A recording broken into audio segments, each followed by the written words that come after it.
Boa noite a todos. Vamos então dar início ao nosso segundo dia do evento alusivo ao Dia do Químico e do Meio Ambiente do IFAM Campus Manaus Centro.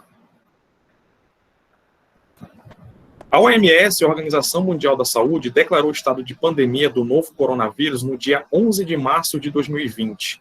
Pouco mais de 3 meses depois do primeiro registro da infecção na China, e era a segunda vez em que a autoridade sanitária fazia tal alerta no século XXI. Hoje, no dia 19 de agosto, passamos, infelizmente, da marca de 110 mil mortes vitimados pelo coronavírus no Brasil. Motivo de que não há para se orgulhar de jeito nenhum. A história da humanidade está repleta de momentos de descontrole da disseminação de doenças que levaram à morte e medo ao dia a dia da população. As pandemias fazem parte da experiência humana.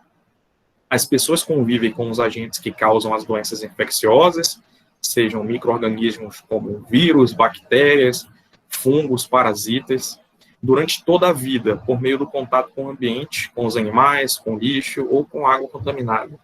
As infecções saem de controle quando esses micro-organismos, além de se hospedarem no corpo humano, conseguem se reproduzir facilmente e se transmitir entre as pessoas. Assim funciona o vírus do sarampo, por exemplo. Ao longo da história, atividades como viagens, comércio, guerras e invasões contribuíram para propagar essas doenças. A severidade das pandemias variou na história, dependendo de época e do local em que ocorreram e do preparo das sociedades para enfrentá-las. A letalidade da peste negra, também chamada de peste bubônica, lá no século XIV, e da gripe espanhola, em 1918, é comparável à de grandes guerras. Outros eventos, ainda como a gripe suína, foram brandos, embora tenham feito ainda muitas vítimas. 500 milhões de pessoas foram infectadas pela gripe espanhola entre 1918 e 1920. Isso equivale a 36% da população mundial da época. Estima-se que entre 17 e 50 milhões de pessoas morreram. As grandes doenças do passado refletiram sua época e mudaram o curso dos acontecimentos, desafiando e redefinindo o mundo que os criou. Destacamos essas informações exatamente para que a gente possa dar início a uma reflexão no mundo pós-Covid-19.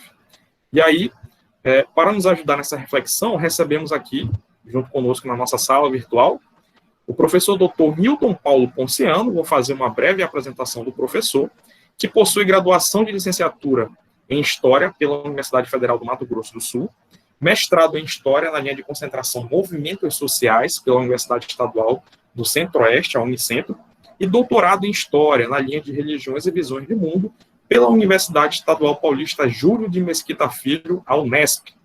Atualmente ele é professor do ensino básico, técnico e tecnológico do Instituto Federal de Educação, Ciência e Tecnologia do Amazonas, nos cursos de licenciatura em Química, Biologia, Física e Matemática, e do Programa de Pós-Graduação em Ensino Tecnológico do IFAM. Desenvolve pesquisas na área de formação de professores pelo viés da história de vida. Atua na orientação de TCCs, monografias, dissertações e teses. É autor ainda dos livros Partilhar o Saber, Formar o Leitor, Conversas entre a Escrita, a História, Narrativas e Leituras na Perspectiva da Cultura, e Entre Lugares, Diálogos Pertinentes, Sociedades Amazônicas e Outras Realidades Contemporâneas. E receberemos ainda também o professor Dr. Glaucio Campos, que possui graduação em Educação Física pela Universidade Federal do Amazonas, mestrado e doutorado em Educação Física pela Universidade Estadual de Campinas, a Unicamp. Professor da Faculdade de Educação Física e Fisioterapia da Universidade Federal do Amazonas e do Programa de Pós-Graduação em Sociedade e Cultura na Amazônia. É orientador de mestrado e doutorado e possui experiência nos temas adaptação e inventos para as pessoas com deficiência, adaptação humana ao clima quente e úmido em comunidades amazônicas. Pesquisa atividades socioculturais em comunidades amazônicas e ribeirinhas. Extrativismo animal, caça, pesca e vegetal. Cultivo da terra e criação de animais, lazer e meio ambiente em comunidades ribeirinhas. Relação homem e ambiente amazônico. Estuda a teoria de Norbert Elias. Processos civilizadores, poder, figuração, individualização no processo social, diferenciação social, processo social. Passo a palavra agora, nesse momento aqui, ao professor Ponciano para suas considerações iniciais e, desde já, eu parabenizo que hoje é o Dia do Historiador, não é isso, professor?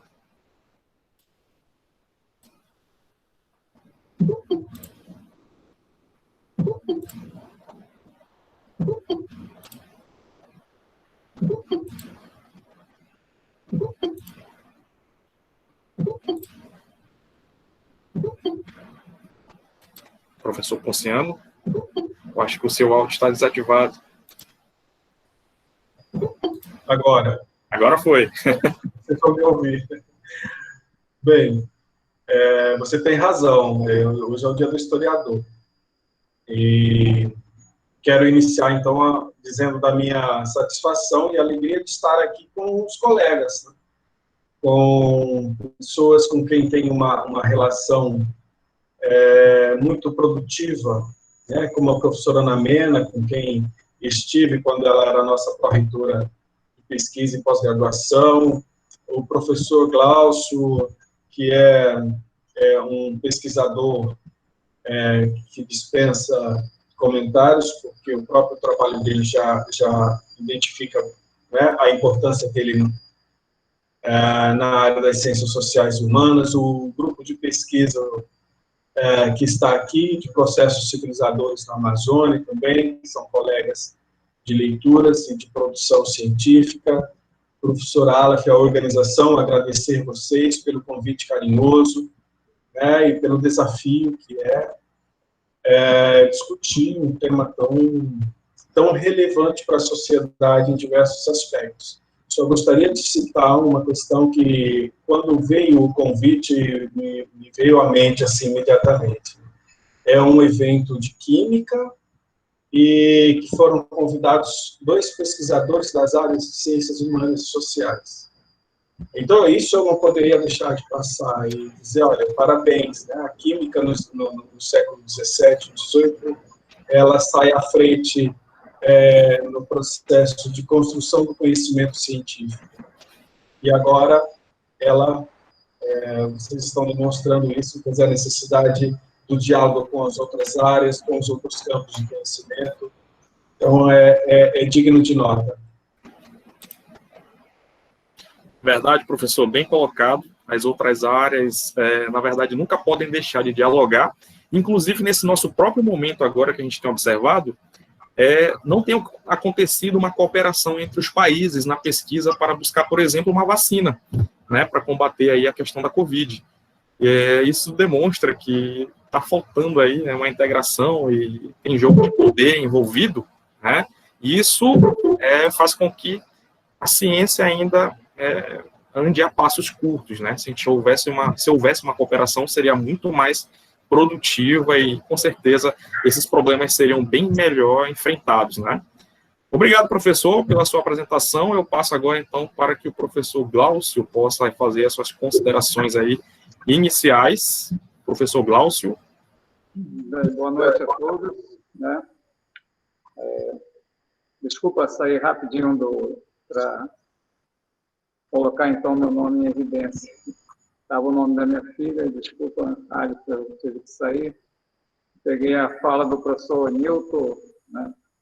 Então, quero agradecer ao grupo que está envolvido na organização do evento, professor Alice, a todos os membros que estão aqui participando desse momento. Não sei se a presença, como foi falado, é obrigatória, mas agradeço a presença de todos, né? Professor Newton, é um prazer estar aqui dialogando, né, junto com o senhor nessa mesa. E a todos os colegas do processo civilizador, né, presentes nesse momento, agradecer a presença e pensar, né, no Dia da Química. A minha área, como o professor Newton já falou, né, a minha área específica é biológica, né? Então, é bem interessante a gente dialogar nessa perspectiva da ciência, né, nessa proposta multi e interdisciplinar. Eu penso que avança bastante. E é isso que nós estamos, então, aqui procurando, né, discutir, cada um na sua área específica, mas com uma perspectiva mais sistêmica de olhar, né, o universo da ciência. E aí, o universo da ciência, não há fronteiras, né? Não há fronteiras. As fronteiras são as áreas do conhecimento que estabelecem, e você não pode entrar aqui e ali, e isso, então, impede determinados avanços. Infelizmente, é uma relação de poder muito evidente, mas a ciência extrapola em seu conceito essas limitações, né, que se coloca simbolicamente na esfera do conhecimento. Então, parabéns ao químico, né, que está sendo o dia do químico e do meio ambiente.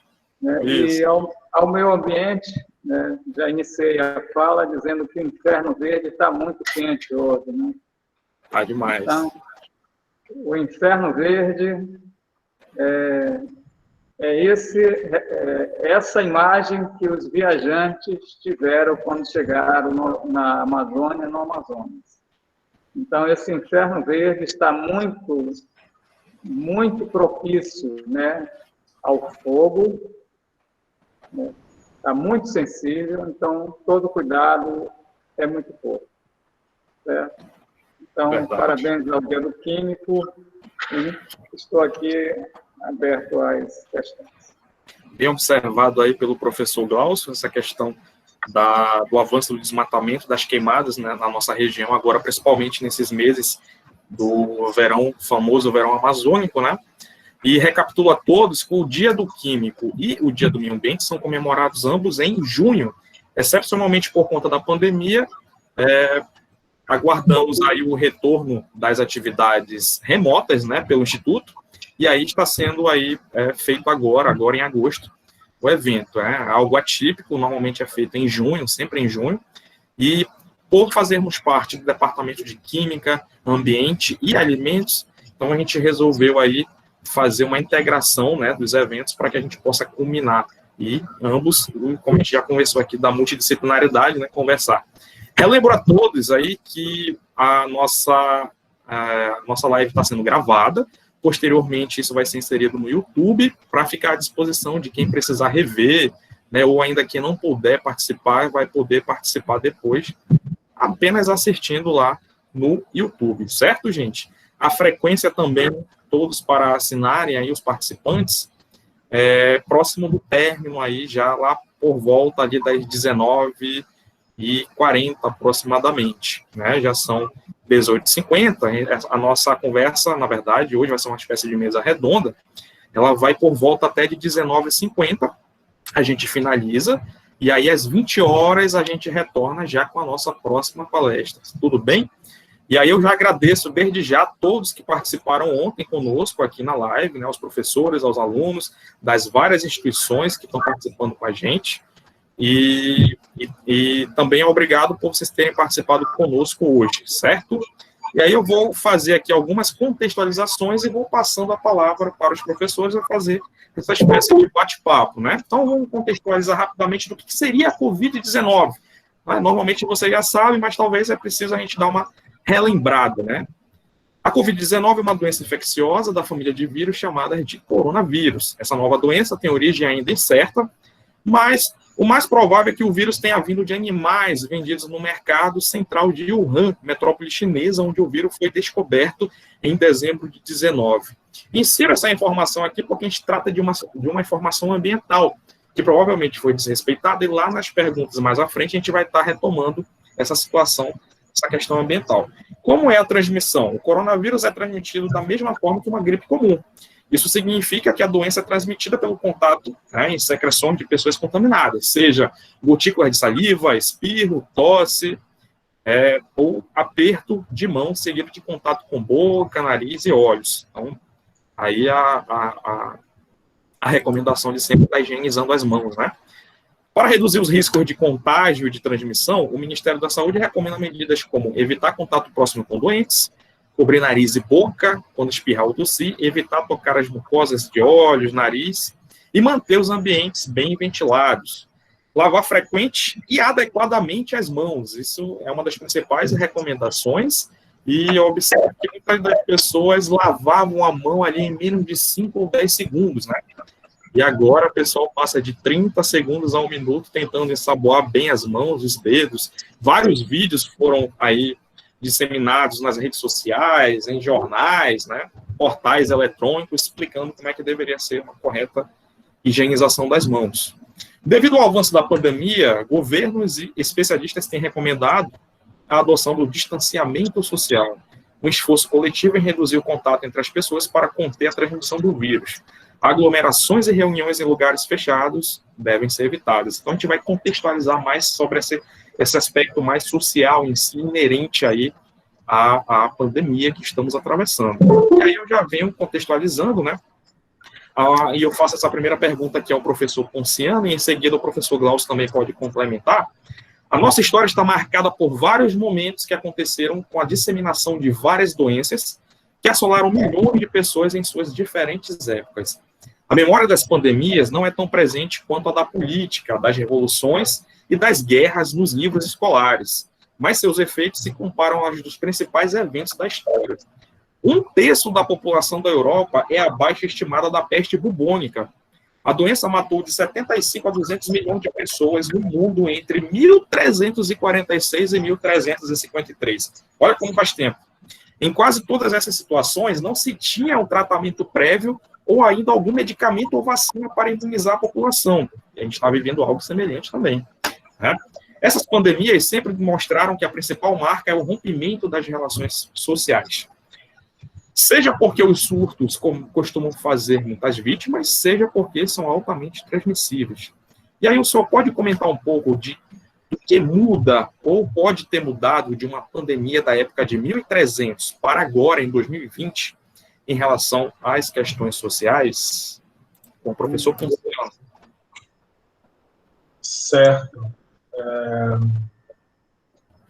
Historicamente, nós trabalhamos com um conceito que diz assim: a história não se repete, né?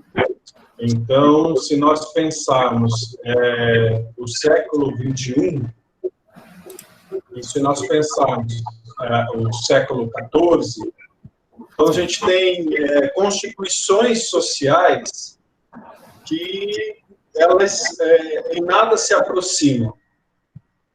Ou, se tiver uma aproximação, seria em relação a uma situação que aconteceu de saúde pública no século XIV e uma situação que está acontecendo no século XXI de saúde pública. Bom, depois, a maneira como nós lidamos com isso, e a maneira como o século XIV lidou, como o início do século XX lidou com a varíola, enfim, isto é ímpar, isto é daquele momento histórico, daquele período, daquele processo. E aí, hoje, o que nós podemos chamar, e a atenção, é que nós temos uma maneira de lidar com essa questão da pandemia completamente diferente como os europeus do século XIV, por exemplo.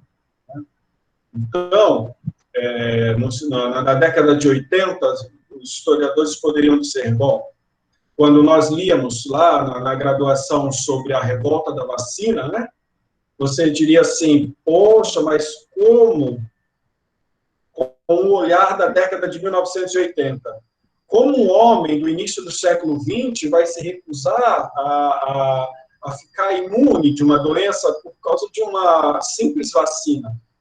Porque isso estava tão interiorizado na sociedade da década de 1980 que era difícil compreender aquela ação.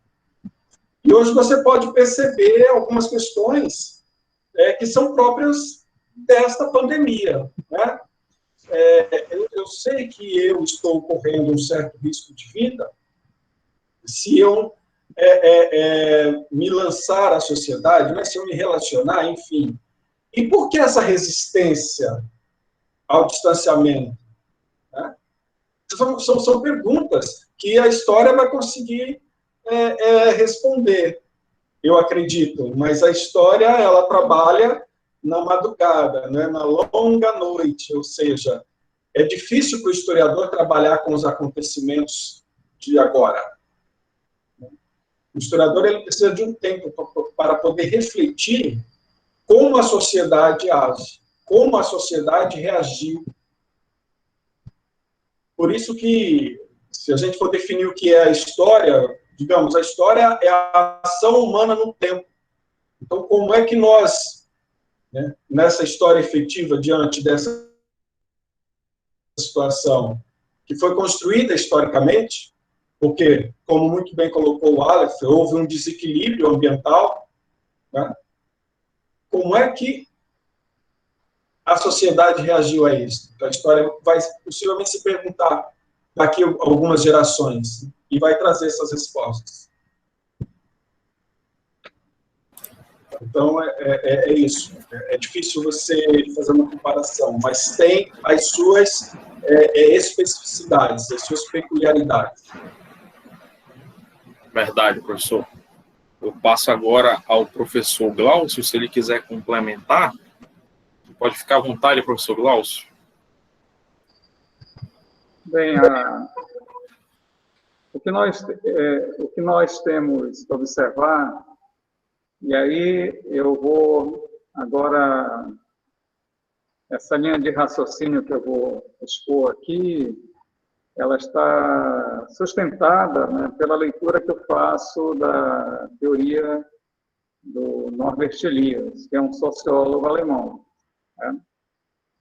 O que nós temos que observar nesse caminhar do ser humano pela história, né, é o processo pelo qual a aprendizagem ocorre. Okay? Isso é fundamental. Então, aquilo que aconteceu no século passado, no século XIV, ou em outros momentos, traz elementos importantes de aprendizagem que somam para enfrentar novos desafios que a humanidade passa.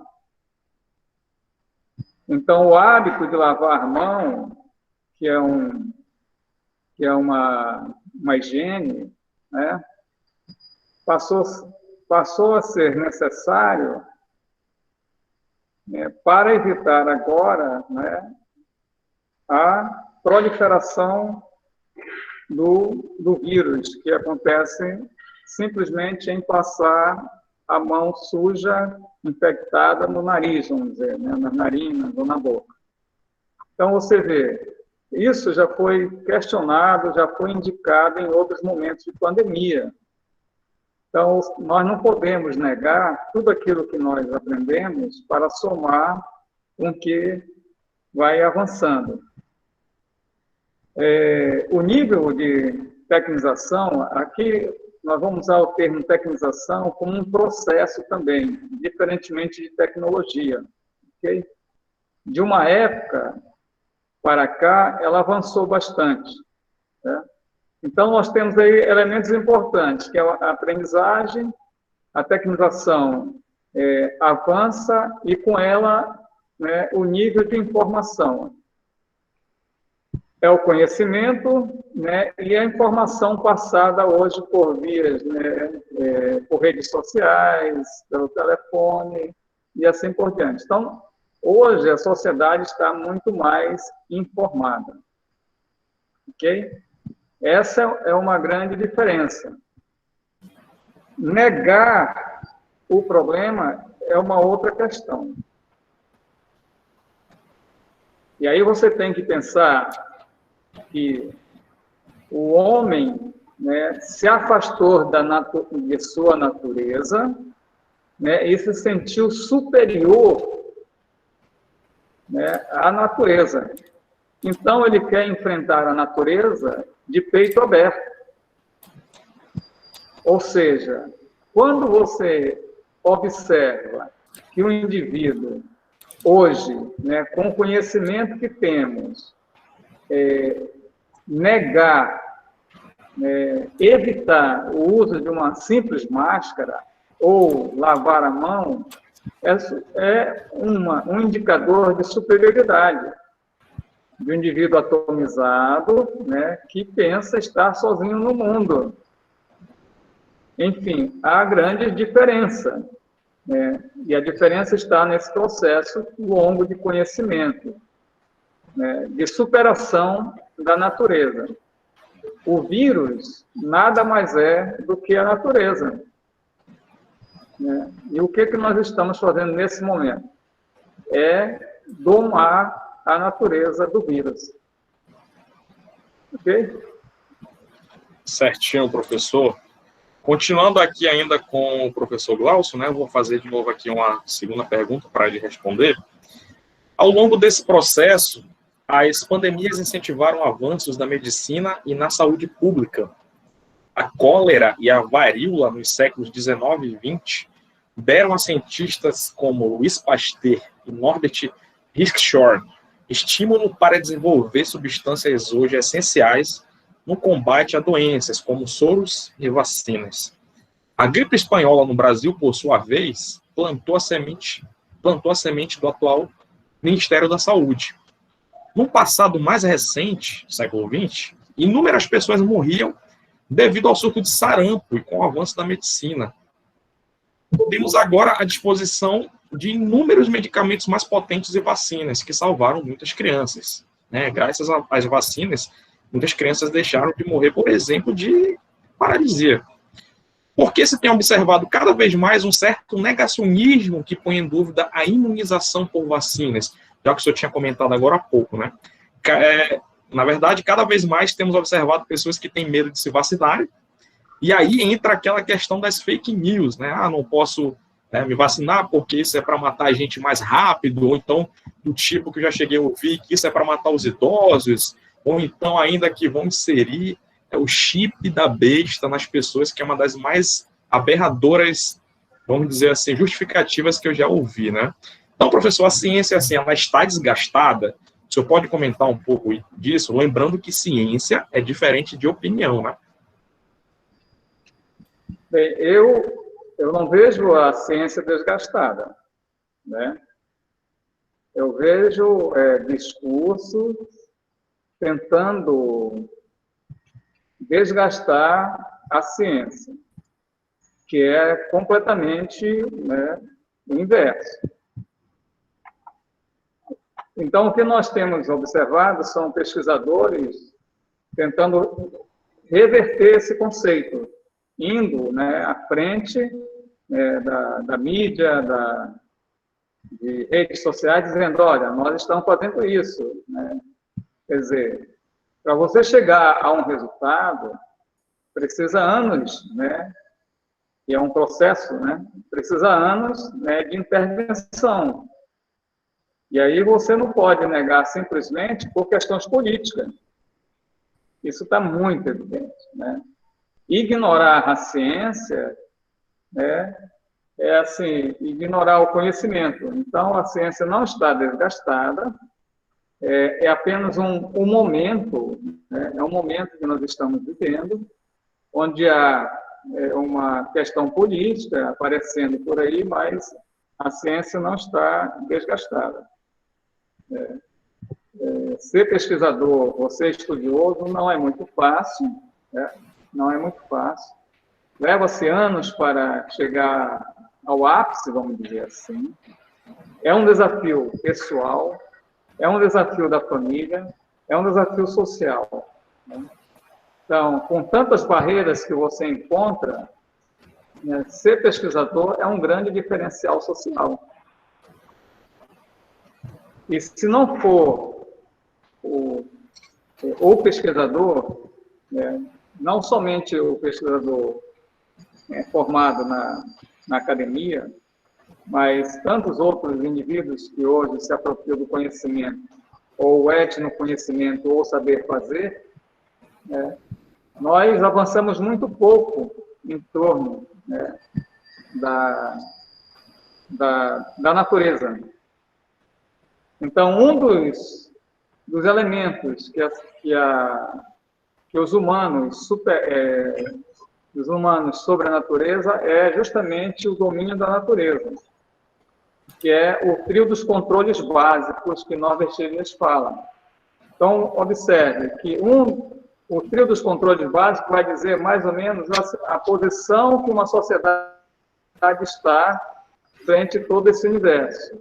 Entre eles é o domínio da natureza.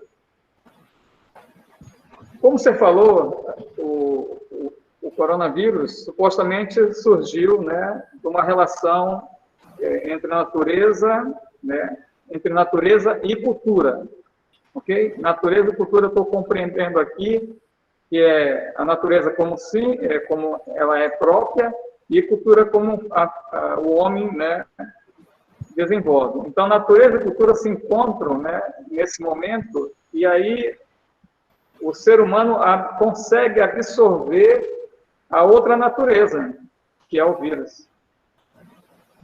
E quem seria, nesse universo, o indivíduo, né, capaz de descobrir como esse vírus está se processando dentro de um organismo humano?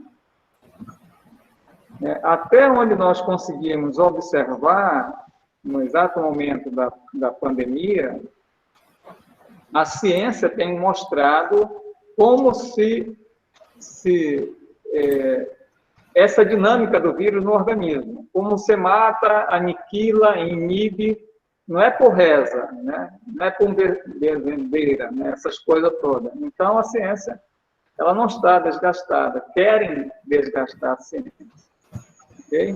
Então, nesse processo, a tecnização ela avança, que é justamente a tecnização um processo no avanço do conhecimento.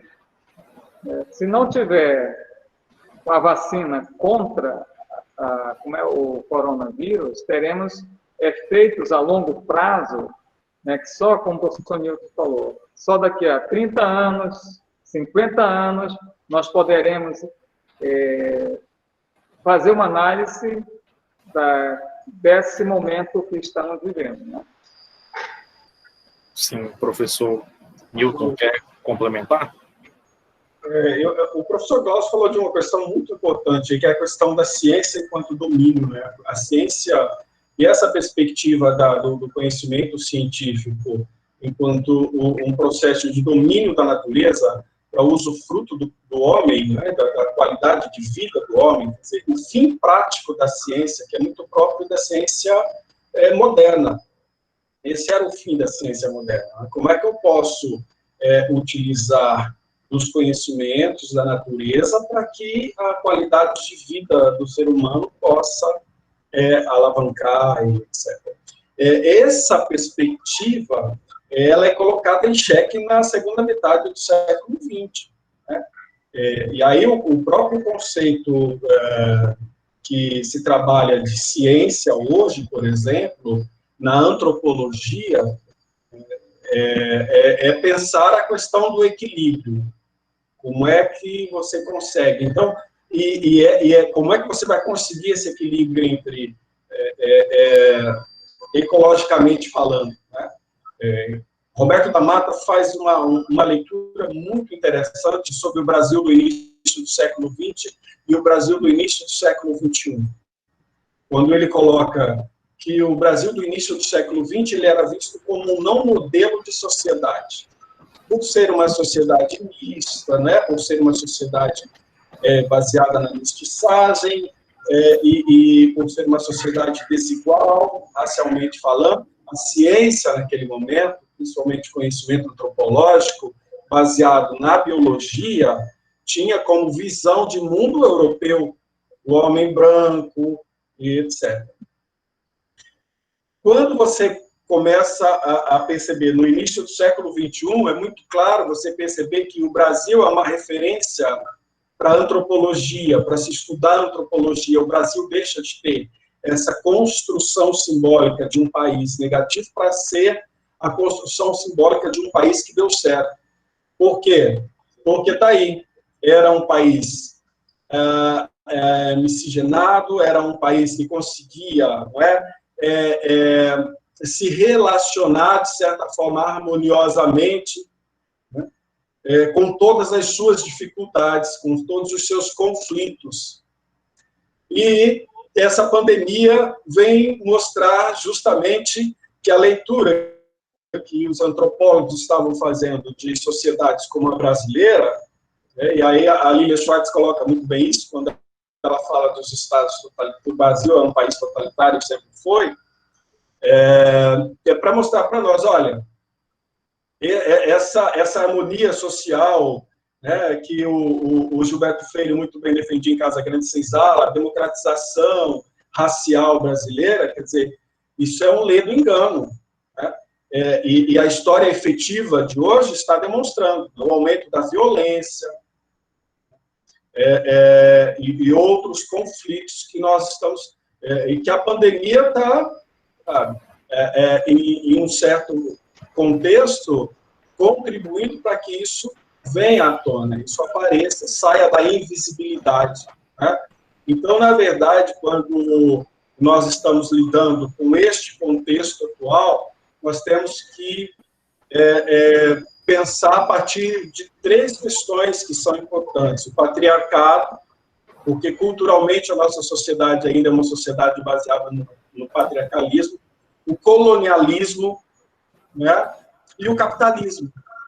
Então, são três esferas que se relacionam, que interagem. E, nesse contexto, pensando no Norbert Elias, é o processo a longo prazo que pode explicar, pode dar uma resposta para nós. Certo.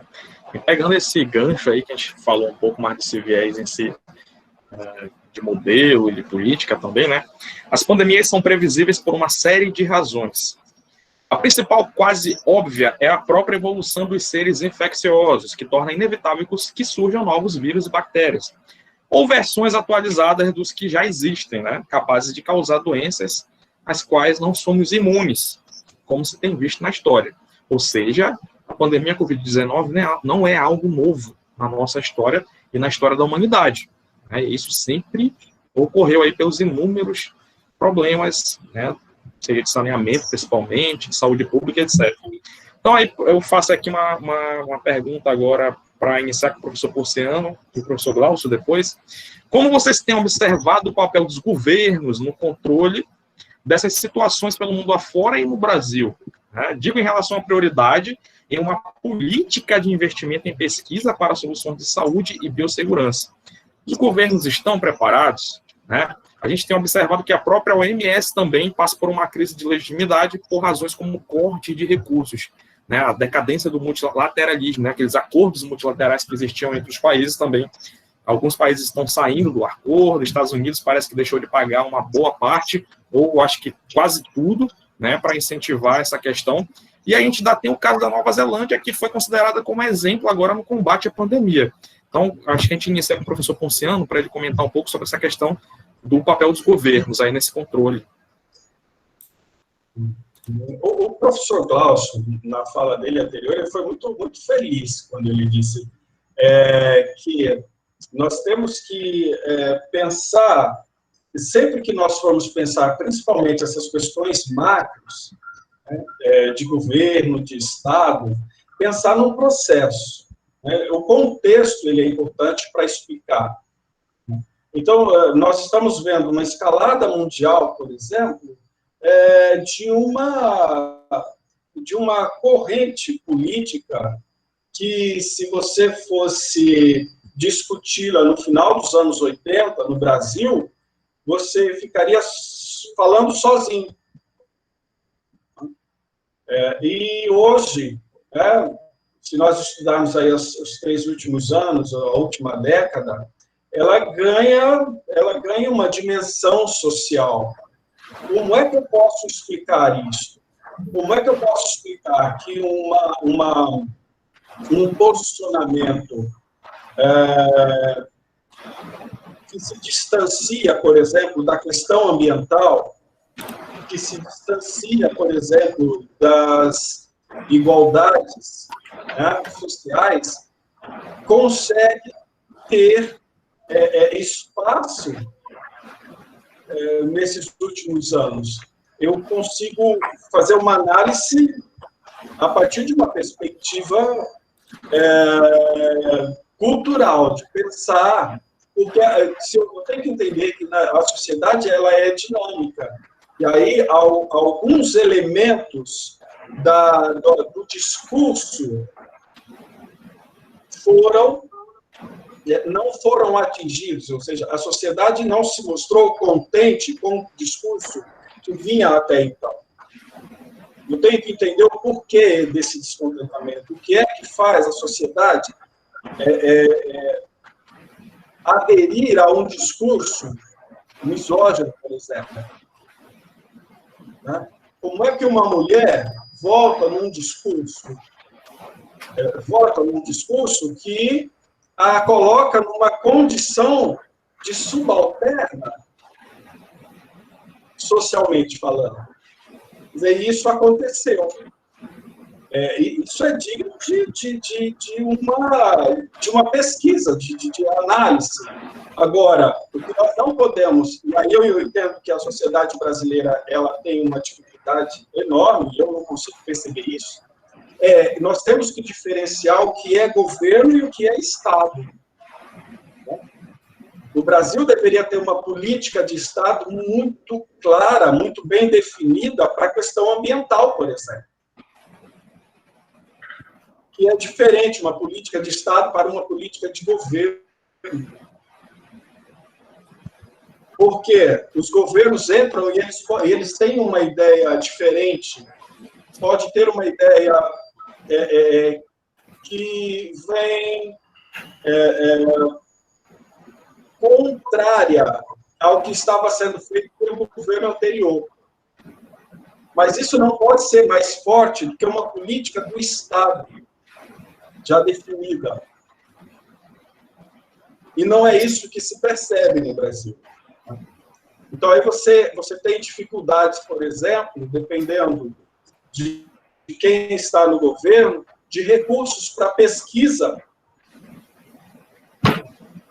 para o caso da pandemia que nós estamos assistindo, que nós estamos vivenciando.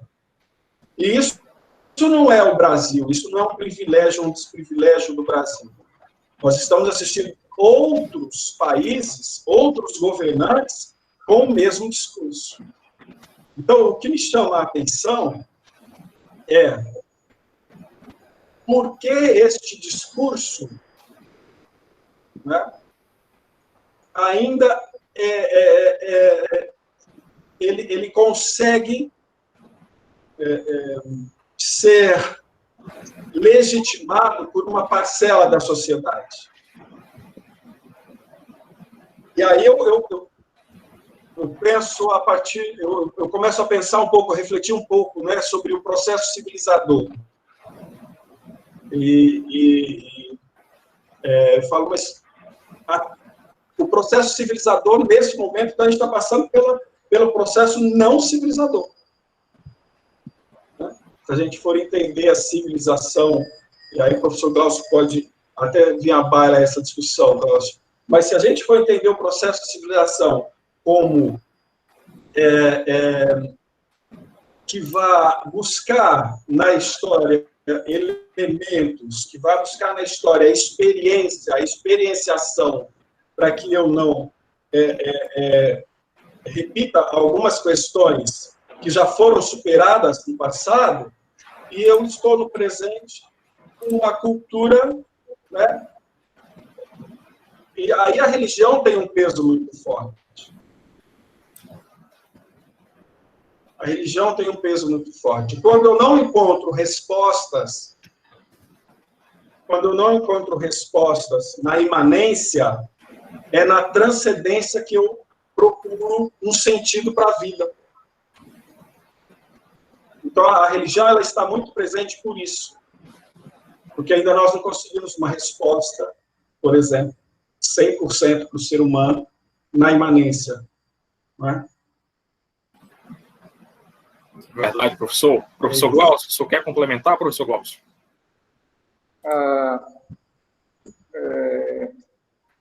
professor Newton inicia a fala dando uma chamada, né, para a questão da sociedade. O processo civilizador, ele caminha numa perspectiva de um nível de sensibilidade frente ao outro, né? É um dos elementos do processo civilizador. Só que no mesmo processo, como já foi falado anteriormente, você vê indivíduos atomizados, né? Que eu já falei. Então, isso mostra que a sociedade ela não é caridosa nem harmoniosa. E aí você pergunta, quem é o governante que não é ele próprio membro da sociedade que governa? Né? Então, quando pensamos que é um ser diferente que está lá em cima, né, é porque esse ser esqueceu dessa interdependência que nós, seres humanos, exercemos uns para com outros. Ou seja, né, só exemplos mais elementares, né, para você roubar alguém, precisa do alguém para você roubar, né? Para matar alguém, precisa do outro, compreende? Então, esquecer dessa interdependência funcional, estando no poder, né, é mostrar que a sociedade ela é muito desequilibrada, né? No sentido de não harmoniosa. Então, enquanto essa é uma preocupação, como nós não questionamos um discurso que vai em sentido contrário, né, do que a ciência tem mostrado. E aí você volta para a sociedade. Que sociedade, que nível nós estamos para, né, aceitar esse caminhar? Muito bem. Então, se você fizer uma análise mundial, você vai ver que as sociedades se destacaram, né, frente ao combate à pandemia. Então, você vai ver que o processo de organização social está muito à frente, né, do que alguns países como o nosso, né? Então, você vai ver que se a Alemanha combateu o coronavírus com mais força, é porque ela estava estruturalmente organizada no ambiente da saúde para atender a população. A China, quando identificou o problema, houve uma intervenção imediata de grande impacto. Então, você vai vendo que os governantes, eles têm as suas ações mais de impacto e não fica na dúvida o que eu vou fazer para que a sociedade, de uma forma geral, ela tenha confiança, né, na ação do Estado. Então, você vê, quando a pandemia surge no Amazonas, você vai formando ainda, vai estruturando espaço para atender pessoas. Quando surge no Brasil, você vai vendo a estruturação de espaço para atender. Quer dizer, aí o discurso o legado após a pandemia é que nós vamos deixar, né, a estrutura para tal. Não é esse o discurso.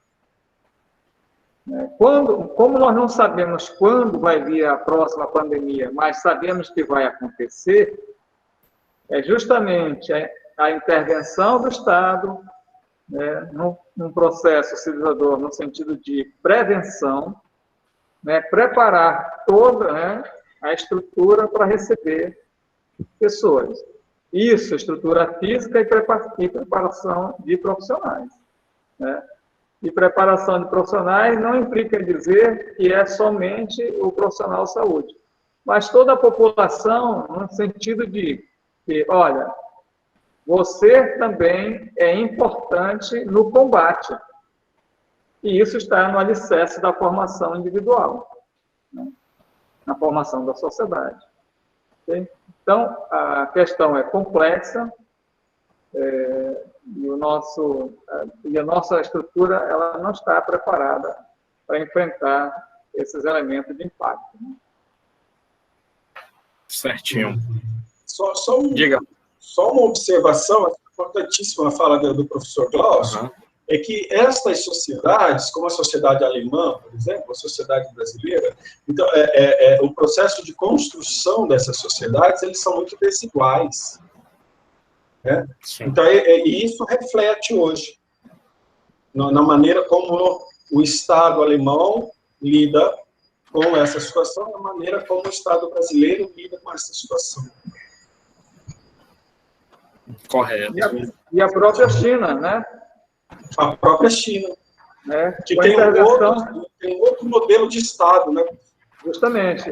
O modelo do Estado, o modelo é muito importante para você ver a ineficiência do Estado e a presença do Estado. Uhum. Né? Então, se você não...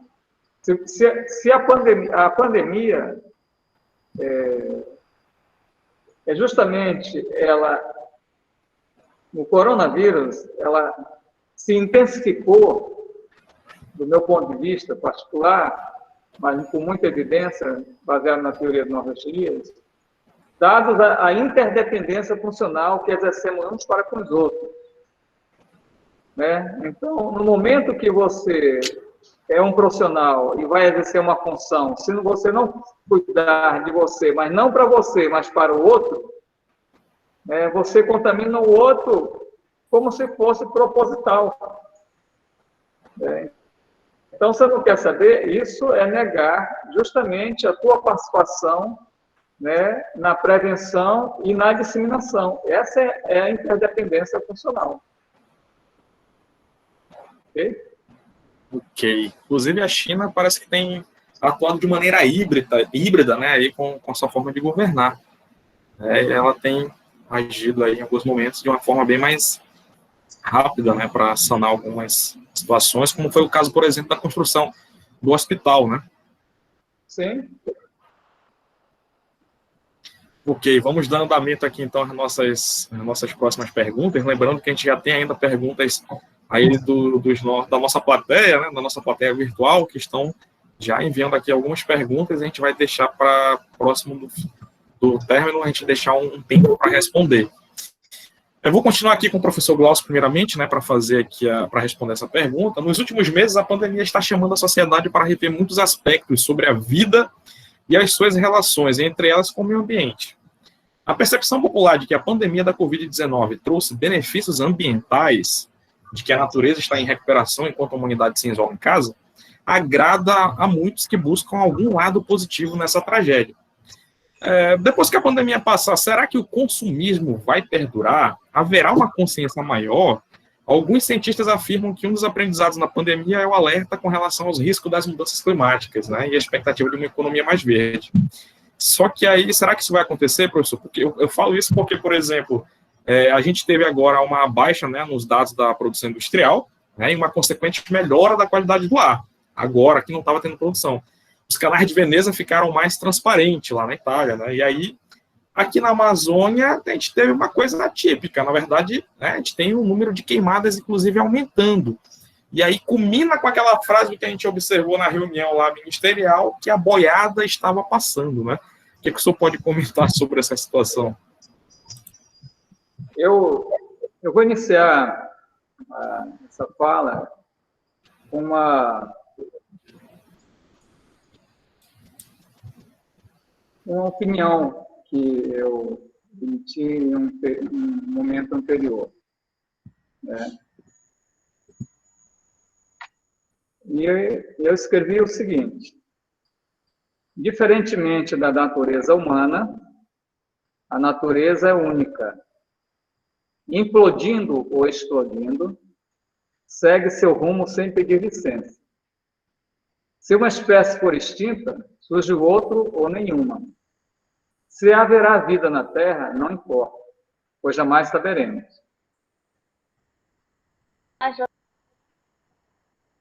Isso, né, é para dizer que a natureza, independente da espécie humana, ela segue.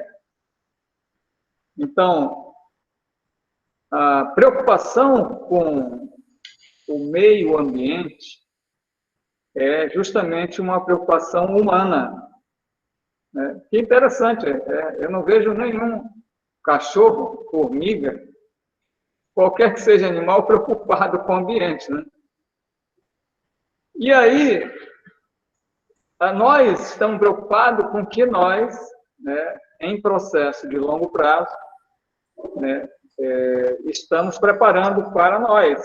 Não sabemos se nós vamos ser extintos ou não. Procuramos outro planeta para habitar, conforme a pesquisa está avançando. Então, observa que a natureza, ela continua o seu curso, né? A questão da queimada na Amazônia recente é porque justamente foi desviado a atenção, né, da fiscalização e intensificou, então, um estímulo à apropriação dos recursos naturais. Isso é um fato, né, e abaixa no nível de fiscalização. Se a pandemia vai estar deixando lições, está deixando lições. Se vai ser absorvida pela sociedade humana, é uma grande pergunta. Uma grande questão que, posteriormente, poderá ser respondida a longo prazo, né? Então, observe, no pico da pandemia, quando eu fiz uma live, né, no pico da pandemia, com várias observações, quando você ficou recluso, não é a palavra, isolamento social? Isolamento social, né, quando nos foi colocado esse protocolo e as pessoas ficaram, né, se vigiando, né, vou ficar em casa, você observa que a rotina, e aí nós temos que entender o conceito de rotina a partir de Norbert Elias, né, que a rotina é a rotina colocada em relação aos pares, né, ao outro. Então, você vê, numa casa de 6 pessoas que tem apenas um quarto, né, uma cozinha, um banheiro, compreendeu, uma sala, a rotina desse grupo, dessa família, por mais que cante, que dance, é totalmente diferente de uma rotina de uma casa que tem 3 cômodos, 5 cômodos, compreende? Então, essa rotina impõe tensões, né? Desencadeia tensões que podem desencadear também conflitos. Então, a rotina, ela é muito importante nós sermos observados na pandemia. E o tempo? O tempo é outro elemento importante a ser observado na pandemia. Porque na dinâmica das figurações as quais nós estamos inseridos, né, professor e todos os outros profissionais, médico, advogado, químico, você sai de casa, vai fazer isso aqui. Quando você concentra o seu tempo em casa, sobra o tempo. A ideia, entre aspas, é de sobrar o tempo, né? Então, esse tempo que sobra, o que eu faço? Você pensa na vida, correr atrás do tempo? Então, aí você vai justamente pensar na constituição do indivíduo. Constituição profissional, constituição do indivíduo enquanto, no seio familiar. O que a sociedade pensa de você, que você vai ser? Então, correr atrás do tempo, acelerar o tempo, fez muita gente pensar o que eu estou fazendo, correndo atrás do tempo. Então, o tempo desacelerou para alguns, desacelerou porque Agora você faz tudo em casa, mas teve que acelerar para outros, que é em prol da vida. Então, alguns precisavam ser entubados, ou seja, o tempo tem que ser acelerado. O profissional da saúde corria para socorrer a vida dos outros. Então, observe que, em termos de tempo, a sociedade, como nós conhecemos hoje, ela, o lema é correr atrás do tempo, porque tempo é dinheiro. E a pandemia, ela desacelerou esse momento, entre aspas, por favor, mas criou grandes tensões, né? E aí observa, deixa a lição? Deixa. Por quê? Porque no momento em que você está num processo de individualização, e essa individualização, ela desencadeia o individualismo, né, o egocentrismo, você pensa só em você. E aí, na pandemia, você observa o seguinte, o teu vizinho, que você nunca falava com ele, agora você troca o maior papo, né? Bate até na parede para saber se ele, ei, você já chegou aí, eu quero conversar com alguém.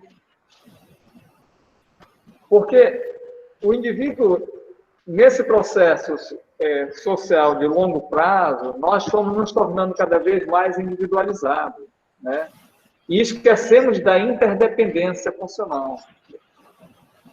Então, era muito comum as pessoas estarem nas varandas, quem tem varanda, nas janelas, olhando para dizer assim, olha, pessoal, eu estou aqui sozinho, olha para cá, para mim. Quer dizer, esqueceram de mim. Quer dizer, esse desespero é justamente o processo de constituição que nós, na sociedade ocidental, passamos. Um ser altamente individualizado, um ser que corre atrás da produção, e corre, para dizer assim, olha, eu estou aposentado, e agora, o que eu faço? Então, observe, você corre atrás de tempo para ganhar, mas a pandemia diz assim, olha, cuidado, pessoal, curta mais a vida, se relacione mais com a vida. Então, essa constituição deve ser repensada, essa constituição do ser humano. Pensar no outro, ser mais sensível ao outro, essas são lições que eu penso que deve ser repensado. Correr atrás do tempo, mas e o tempo de vida? E o tempo para gozar a vida? Viver a vida? Isso não está tirando. Quer dizer, você acorda às 3 horas da manhã para cumprir o tempo de um projeto que você está elaborando, de um artigo que você está escrevendo. Quer dizer, então, você passa maior tempo fora de casa, fora da família. Então, esses são os elementos que a pandemia, eu penso que está trazendo. Uma grande lição na constituição da formação de cada indivíduo. Se vai ser atendido, eu penso que não. Não. Porque para ser atendido, só um processo de longo prazo, não menos de 3 gerações, para que isso se reverta. Então, isso não é de curto prazo. Ok? Só a longo prazo nós conseguiremos isso. Aqui o professor Ponciano. Bem, se eu fosse... Eu vou iniciar minha fala concordando plenamente com o professor Glaucio, eu começaria a falar com não.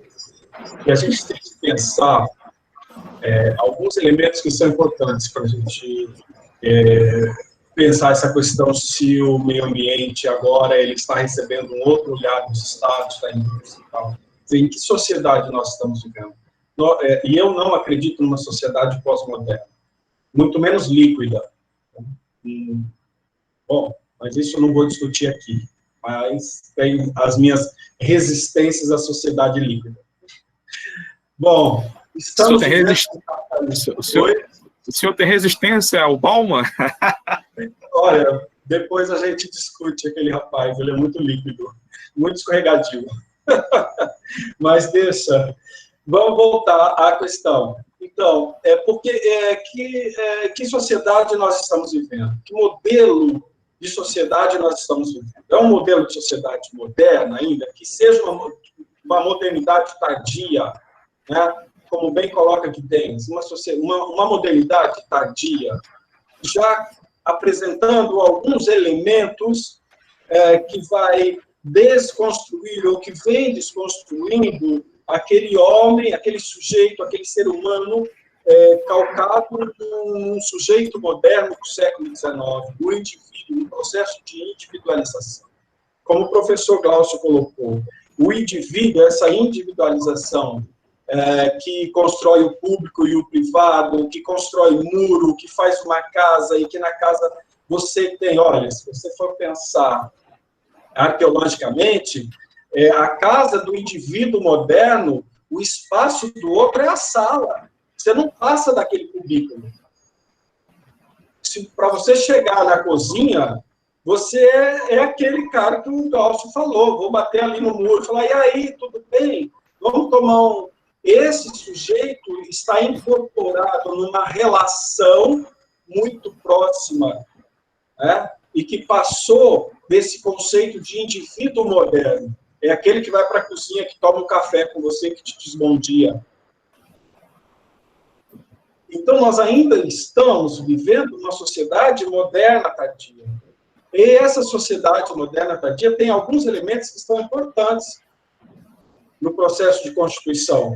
Aí, outra questão importante é a questão do futuro. Eu penso, a minha sociedade trabalha com o tempo do futuro. Eu trabalho com o tempo. A minha geração foi assim. Eu tinha que estudar porque eu precisava de um emprego. Eu tinha que estudar. Isso era muito comum no discurso dos anos, do período em que eu estava em formação. E aí você termina de estudar e você arruma um emprego, então agora eu vou viver o presente. Não, você não vai viver o presente, porque você tem uma carreira todinha acadêmica para fazer. E aí você vai pensar no futuro. Aí você chegou na sua carreira, você está lá na frente, aí você tem que pensar, opa, agora... essa sociedade, ela abre mão de viver o presente. A sociedade moderna, ela abre mão do presente em nome de um futuro. Estes elementos estão sendo questionados hoje. O modelo de família da sociedade moderna, ele é questionável hoje. Mas eu dizer que existe um outro modelo, um outro paradigma em que essa sociedade vai se relacionar de maneira mais equilibrada, mais afetiva, porque nós nos relacionamos racionalmente e de forma sempre a pensar de maneira muito fechada. A ciência nos levou a isso, a ciência moderna. Então, quando eu penso como químico, eu vou pensar como químico. Eu vou pensar como historiador. Né? E é isso que precisa ser quebrado, é isso que estão fazendo, é isso que pensadores do século XX, como o Elias, o Riquet, né? E outros, né? Foucault, vão falando, olha, não dá mais para pensar desse jeito, porque esses discursos, e são discursos feitos para legitimar um modelo de sociedade, um modelo de sociedade que não estava dando certo, que não deu certo, que não consegue mais responder às necessidades que a própria sociedade apresenta. Desemprego estrutural, desigualdade econômica e social, racial, etc, etc. A sociedade moderna chegou na segunda metade do século XX sem responder várias questões. E o tempo desta sociedade ainda é um tempo muito pequeno, 3 séculos. 3 séculos, ele ainda tem muito a viver, a ganhar, a mudar, mudanças pontuais e não mudança estrutural. Se nós pegarmos outros sistemas econômicos, são sistemas econômicos de 1000 anos. Né? E nós estamos aí do século XVIII ao século XXI, entrando agora no século XXI. Então, são respostas que nós ainda não temos, mas que, com o modelo de capitalismo que está implantado hoje, que nós vivenciamos, eu não acredito que ele esteja pensando no equilíbrio do meio ambiente com o social, com o cultural, com o econômico. Eu não acredito. De Manaus estão lidando com os seus colaboradores que faleceram. Como estão lidando com essas famílias? Qual é o discurso que eles estão produzindo? Ou isso está invisível? Isso não aparece? São questões que a gente poderia levantar. E eu queria só registrar que nós não estamos aqui fazendo a defesa da sociedade chinesa, abaixo de qualquer tipo de ditadura, né, professor Glaucio? Nós estamos tentando mostrar que esses estados são diferentes na sua composição, na sua constituição, e lidam de maneira diferente com os problemas sociais que enfrentam. Verdade. Deixa eu só intervir aqui rapidamente, que não parece, mas nós já passamos mais de 1 hora aqui na nossa conversa, e ainda tinha muitas perguntas aqui, né? A gente já está extrapolando um pouquinho, e aí agora eu vou passar, a gente finaliza aqui agora o recebimento das perguntas aí dos nossos inscritos no evento, porque a gente já tem muitas aqui. Então, eu vou ler aqui alguns comentários e perguntas, e eu pediria que os nossos convidados aí pudessem responder ela em 30 segundos a 1 minuto, de forma bem rápida, porque a gente já está extrapolando o nosso tempo. Então, tem primeiro uma pergunta aqui. Quando postar no YouTube, poderia ter a tradução de Libras? Aí, infelizmente, a gente não vai ter ainda para esse evento, a gente vai ficar devendo, mas passaremos aí para o nosso departamento para uma próxima oportunidade. A gente estamos numa nova adaptação, a gente ainda não conseguiu ainda. Infelizmente, é algo realmente super importante e impactante que precisa essa questão da tradução de Libras. Aí eu vou fazer já uma pergunta aqui para o professor Glaucio e outra para o professor, primeiramente para o professor Ponciano, depois para o professor Glaucio, e eles rapidamente tentem responder. O professor Ponciano, quanto tempo demoraria para os historiadores terem uma análise completa e concreta sobre esse período do Covid-19? E para o professor Glaucio, o modelo estabelecido de se fazer ciência hoje pode ser questionado frente ao lobby industrial ou lucro? Rapidamente, para vocês, se puderem. Posso começar, então? Pode, professor. Olha, não há assim, hoje, os historiadores estão... A Escola dos Análises nos permitiu até pensar na história do presente, na história imediata, então os historiadores estão aí fazendo as suas considerações sobre a pandemia, mas um reflexo, um reflexo que eu digo, uma reflexão sobre a pandemia na perspectiva processual, o professor Glaucio colocou para nós. Você tem que esperar aí umas 3 gerações para ver como essas gerações lidam com isso. Como elas vão lidar?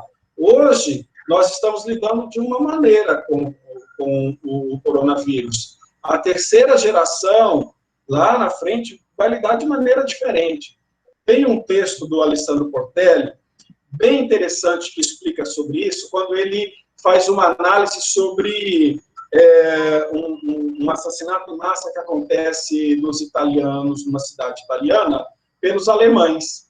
Então, assim que aconteceu isso, que acaba a guerra e tal, entrevistaram esses italianos e eles culparam os alemães. Né? Eles foram assim incisivos.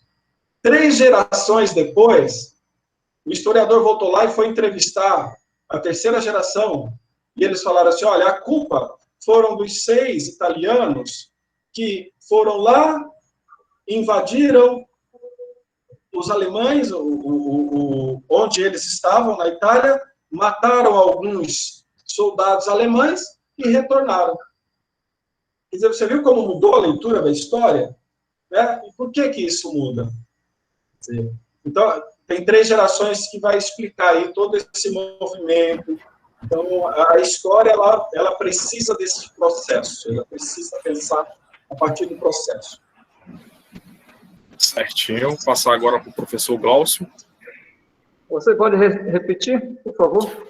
O modelo estabelecido de se fazer ciência hoje pode ser questionado frente ao lobby industrial, lucro? Pode. Né? Depende do setor que você está fazendo ciência, né? Se é público ou se é privado, né? As ideologias que estão por trás, as relações de poder que estão por trás disso, né? Quais são as metas, objetivos a atingir. Então, isso pode ser questionado, sim. Né? Agora, o que você pode também questionar é a constituição, né, do ser pesquisador, né? Se ele vai aderir a determinadas propostas, é uma questão que é pessoal, né? Se é vendido, se o pesquisador pode ser comprado, compreendeu? Né? Isso aí é muito relativo, eu acredito que pode ser comprado, a pesquisa pode ser induzida, pode trazer propostas indecentes para o avanço da humanidade, né? Pode ser complicadores, né? Pode ser altamente danoso, né? Se você traz uma pesquisa com resultado de um gás, compreendeu? De uma pandemia, né? De um vírus que vai causar... Então, tem todo... Para que isso? Para alimentar uma indústria farmacêutica, para alimentar... Então, tem a pesquisa... tem toda essa relação de caráter, de ideologia, de poder e assim por diante. Certinho. Gente, então vamos finalizar aqui. A gente ainda tem algumas perguntas, mas a gente não vai ter tempo suficiente para poder fazer aqui aos nossos convidados.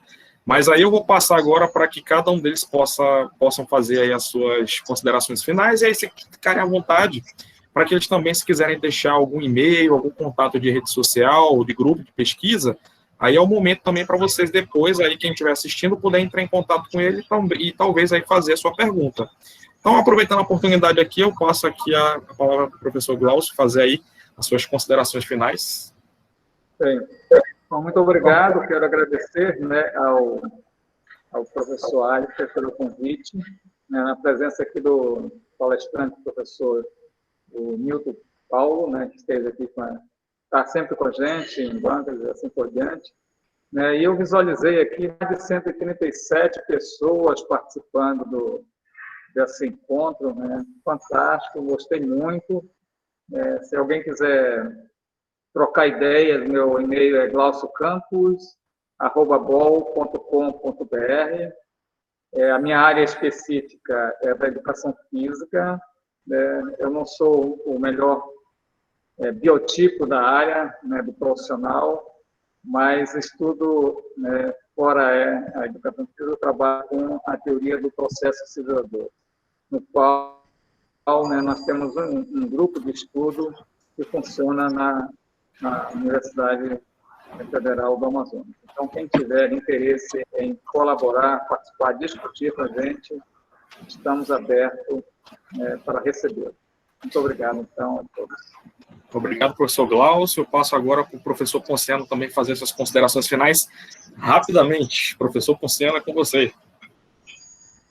Obrigado, eu vou ser breve, agradecer a presença, né, desse público que interagiu, e isso é uma energia muito positiva, muito boa. Agradecer a comissão organizadora pelo convite, é sempre gostoso trocar ideias com o professor Glaucio, pessoa extremamente inteligente, o grupo de pesquisa aqui, todos estão de parabéns, dizer que Estamos no IFAM, temos um grupo de pesquisa lá também, e eu passei o meu e-mail, quem quiser entrar em contato, fica à vontade, e um excelente evento para todos. Parabéns à comissão organizadora. Eu agradeço imensamente aqui ao professor Ponciano, ao professor Glaucio, por participarem conosco aqui desse evento, por tirarem um tempinho aí das suas agendas, com certeza, de pesquisa, de estudo, né, de muita dedicação. Mais uma vez fica aqui o nosso agradecimento, o agradecimento da nossa comissão de organização, né?